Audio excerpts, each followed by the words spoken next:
I am a lifelong wrestling fan. It is in my veins. I bleed WWE.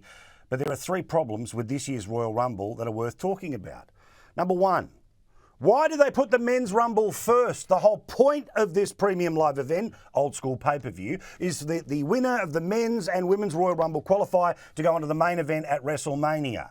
And we all knew that Cody Rhodes would be the man at the end, but the whole moment was kind of flat because we knew that there was much more show to come.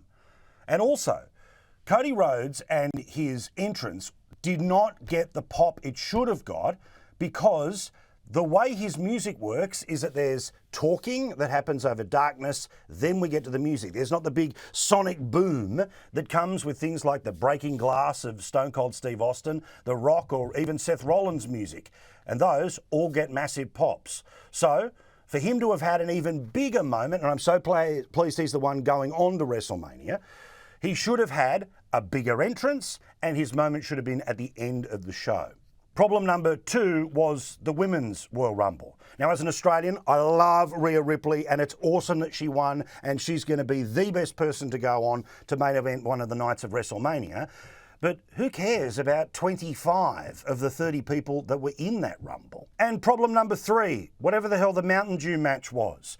Now, I get it, they made a shed load of money out of being able to sell the rights to one of the matches, and we all mention the drink over and over again. But the problem with the fluoro lighting that was in this match is that it reminded us of the one we want to forget, when they changed the lighting for the Rollins Fiend Hell in the Cell of a few years ago.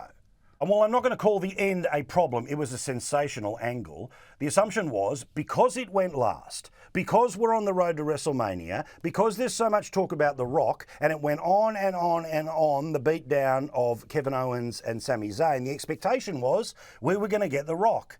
But we didn't get it, so it sort of felt a little bit flat.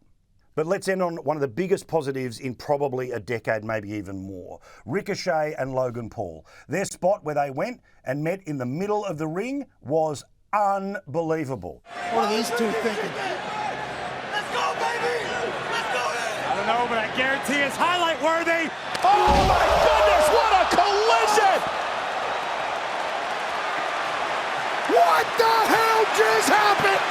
For me, probably the best spot I've ever seen in the WWE since way back when at one of the big TLCs when Edge speared one of the Hardys in the middle of that incredible match. But the road to WrestleMania is on, and why not? Let's talk about it, because I love my wrestling.